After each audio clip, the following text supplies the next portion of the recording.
Hello guys! Welcome back again sa aking channel. And ngayon, bumalik ako dito sa Inaguan Farm. Kahit hindi maganda yung panahon, sumulong pa rin ako dito, of course. Dahil gagawa ko ngayon ng merienda namin dito. And kasama ko dito ngayon si Ansing. And si Amanda is naligo pa. Tapos si J4, hinatid niya si Chuyans. So ngayon, nabisin ako dito para gumawa ng aking merienda na gagawin, which is pumpkin kalabasa na dessert ang gagawin ko ngayon. So, no, masarap to. You will see it later. So, mamaya, ipapakita ko sa inyo yung proseso. And, samahan nyo ako ngayon, guys. Ayan. Sensing po talaga, ay ganyan na din po talaga siya. So, ayan.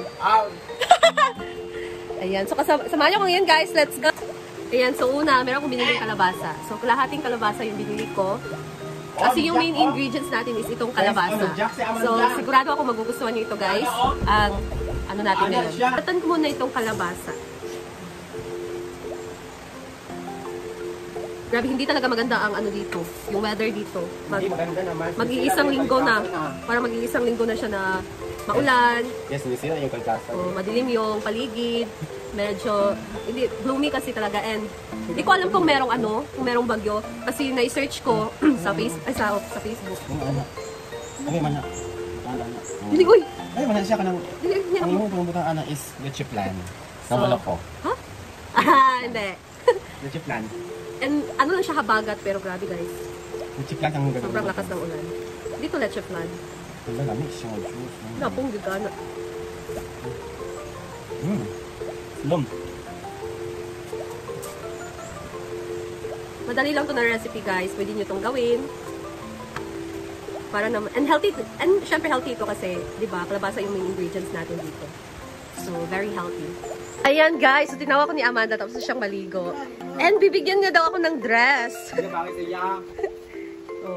So, nainggit si Ansing kasi gusto ni Ansing na meron din daw sa kanya. Hindi ko wala na. Lalaki na. Ayan, so color blue daw. Na naguba naman. Magkasya ba yan sa akin? Magdili mo. Kainday mo na yung puha. Ito nung damlamang. Bakit ito? Bakit ito? Toya. Bakit ito?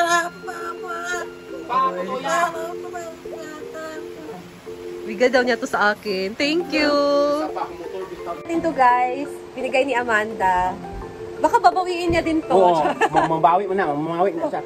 Ikaw ba? Ikaw mamabawi. Bigay na daw niya sa akin. Thank you! So, isukat muna natin to guys. Paano ba to? Suotin ko to ngayon.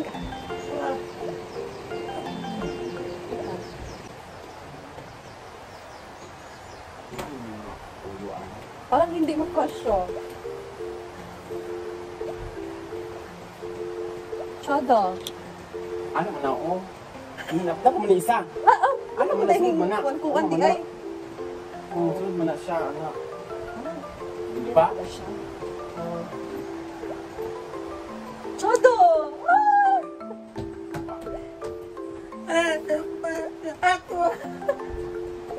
Thank you, Amanda!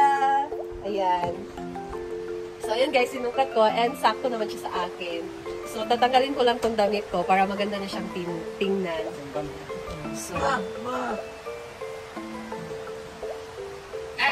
ayan. So, di ba, ang bait ni Amanda, binigyan niya talaga ako ng dress. Nakakahiya naman sa kanya. So, sobrang sexy niya, guys. Tapos, susuot ko kung mayroong mga event. Di ba? Maganda kasi, oh. Tingnan niyo sa salamin. And guys, tapos ko nang nahiwa. Susunod naman, ay nabalatan. So, susunod, hiwain ko lang siya ng maliliit. Dahil, paano ko pa to? Palambot. So, ayan.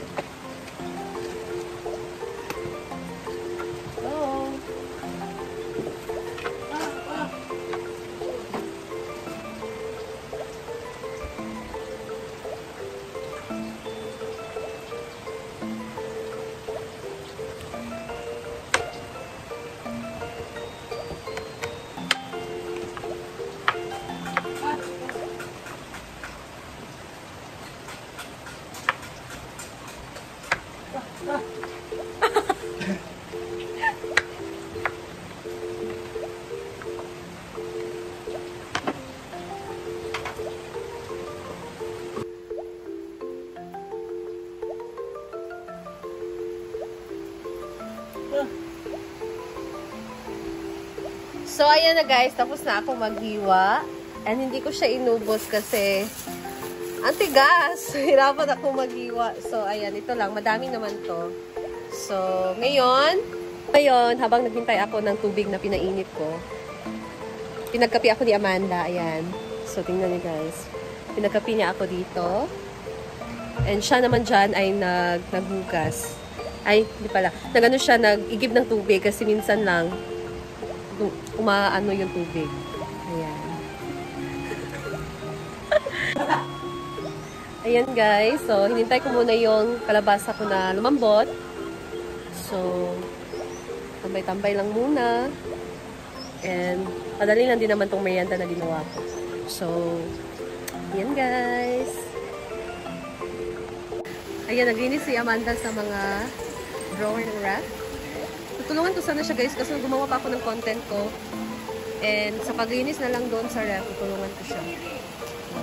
Nag-mix na ako dito. So, hintayin ko lang ito mag-sticky. Tuloy pa rin yung pag-mix.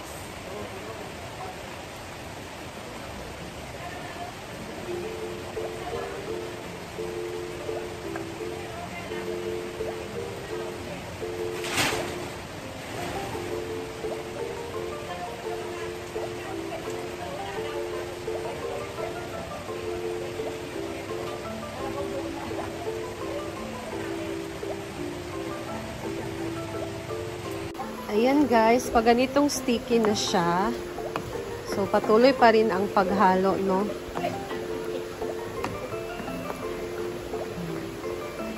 Para talaga, yung katulad na siya sa maha, para na siyang super sticky na. Ganyan ang kanyang consistency, hala.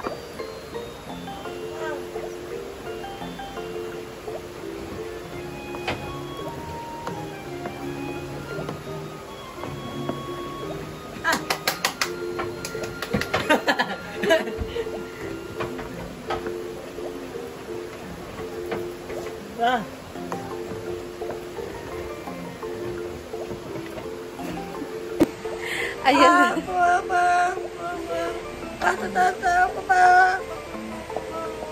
Si Amanda muna yung pinag-mix ko.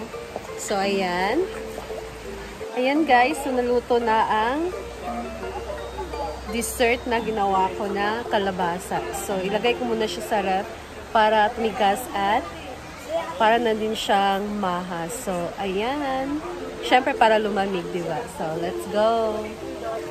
Ayan guys, and dahil tapos ako magluto and nakapaglinis na din ako sa ref, ngayon maghugas ako dito and maglinis ako dito sa kusina. So, samahan niyo ko ngayon guys!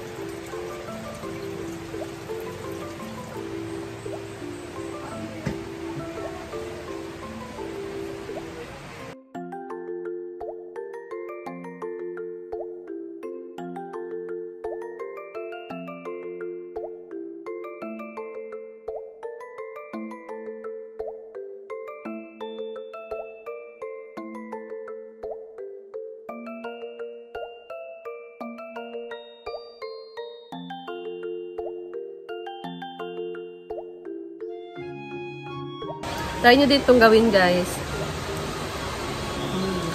Malapit na maubos. Kulang lang siya sa lamig and tigas. So, pwede nyo dagdagan ng cornstarch. 4 cornstarch lang yung nilagay ko. So, I think pwede nyo dagdagan para mas tumigas and pag nalagay nyo na siya sa ref, perfect. Pero ang sarap. Ang sarap niya guys. Yung kulang lang talaga niya is yung tigas. Yung pagka-sticky niya. Yung gaya ng maha. So yun lang ang kulang. And sa tamis niya, lahat overall masarap na masarap. Yung kulang lang talaga is yung pagtigas niya. Kaya yun lang talaga yung dapat yung i-achieve. So, thank you guys! And that's all for today. See you again to the next video. Bye!